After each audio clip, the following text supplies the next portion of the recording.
Hello everybody, Danny Music Man here and welcome back to the channel. I hope all of you have had a fantastic day today. Guys, do you have a song that you've heard in your life that you're like, wow, that is a perfect song, or that song is objectively one of the best songs I've ever heard? Well, today I want to talk about one of my songs that I think is a perfect song and, objectively speaking, one of the best songs flat out of all time, and that is Over the Rainbow by Judy Garland. So this video is actually part 1 of 3 in a series of videos that I'm loosely calling the Perfect Songs series, and that's basically just songs that I think that are perfect. So there are 3 songs that I think that are perfect. We'll talk about one of them today, and there'll be 2 more perfect song videos that will be coming out in the future. But today we are talking about Over the Rainbow by Judy Garland, which I think is one of the most perfect songs of all time. The song was originally written by Harold Arlen and Yip Harburg for the movie The Wizard of Oz. Now, real quick, if you haven't seen The Wizard of Oz, go watch it right now. Stop watching this video, go watch it, and then come back. Okay, you're back? Isn't that one of the greatest movies of all time? Heck yeah, man. The song was sung by Judy Garland in the movie in the scene where Dorothy, the character that she plays in the film, is yearning for an escape, and she sings a song about going somewhere over the rainbow, you know, a place far away that's an escape from her normal life in Kansas. There's a quote from a very, very informative and really good article that I'll leave a link to in the description that I want to quote real quick. "It might not seem obvious that a song performed by a young girl at the beginning of a fantasy movie would take on a life of its own," said Walter Frisch, a professor of music whose new book, Arlen and Harburg's Over the Rainbow, traces the work's history. One factor of the song's appeal that Frisch cites is the universality of a childhood desire to get away or escape. The song's mix of hope and anxiety has allowed people to read into it their own concerns. Now, would you believe that in early test screenings of The Wizard of Oz, MGM executives actually completely omitted the Over the Rainbow section because they felt it slowed down the film?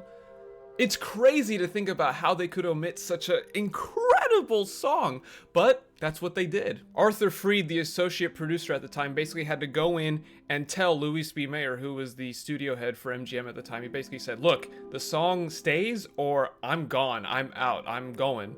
And Mayer basically said, all right, let the boys have their song, we gotta put it in, it can't hurt. And 75 years later, so they put it back in the movie, and almost a century later, it's known as one of the greatest pieces of music in film history, possibly in music history. In 2001, Over the Rainbow was voted the greatest song of the 20th century in a joint survey by the National Endowment of the Arts and the Recording Industry Association of America. So, if that doesn't show that, you know, just one little change had such a huge butterfly effect on, you know, the film industry, the music industry, it's absolutely incredible.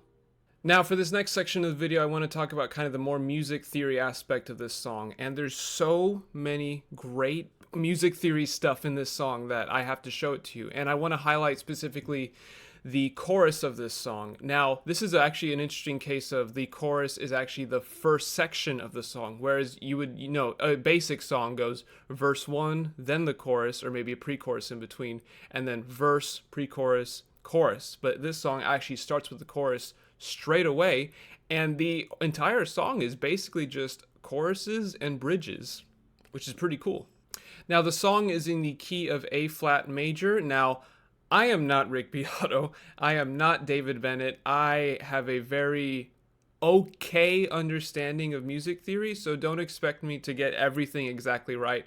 I know that there's going to be some things that are wrong, or maybe some things that I missed, but this is just kind of a very basic way of looking at the song's chorus, which I think this is pretty accurate, but if I'm wrong, please let me know. So the first chord in the song is just an A flat major chord.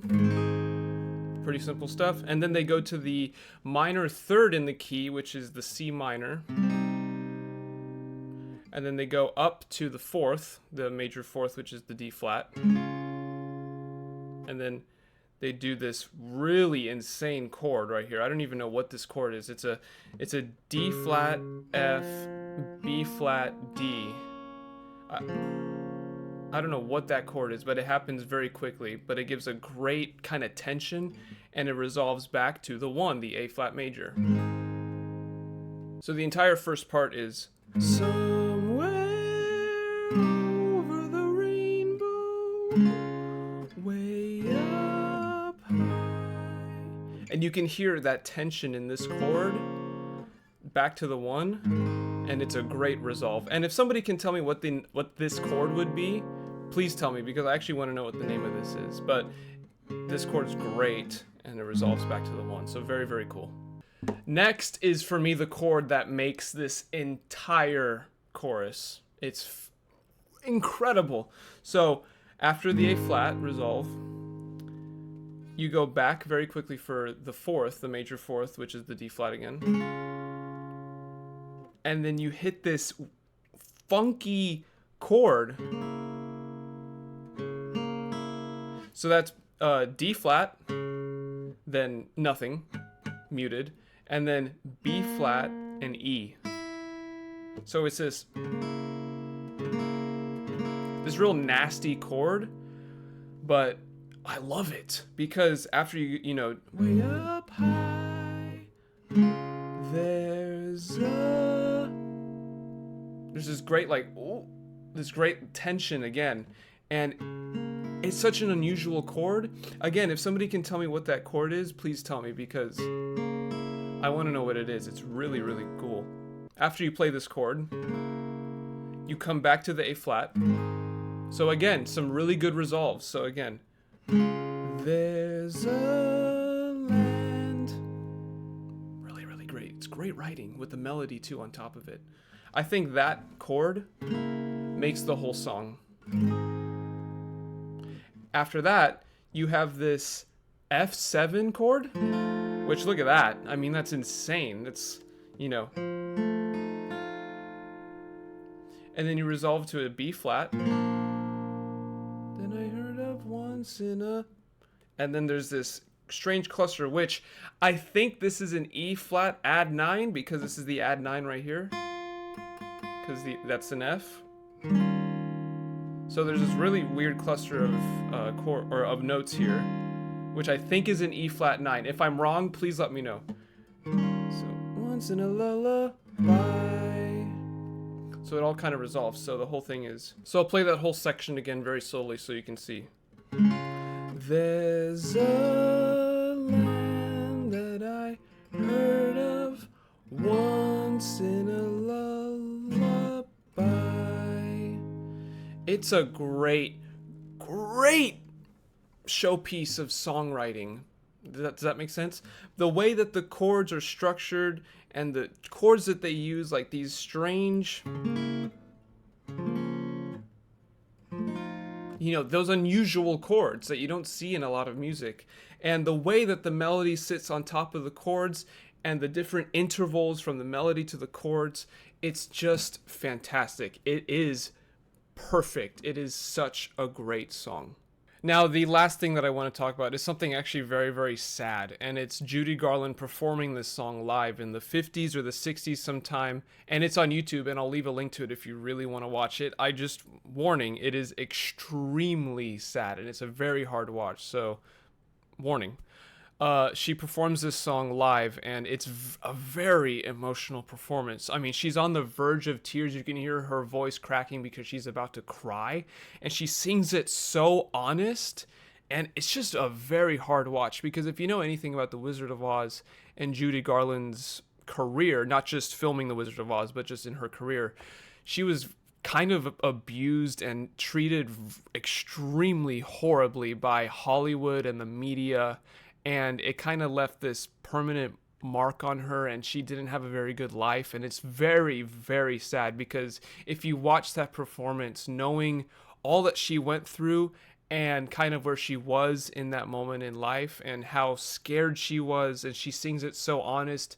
And the way that I see it is that she sings the song believing that there is somewhere over the rainbow a place that she'll find solace in, away from all the horrible Hollywood press and media that was giving her such a horrible time. And if you watch that performance with that in mind,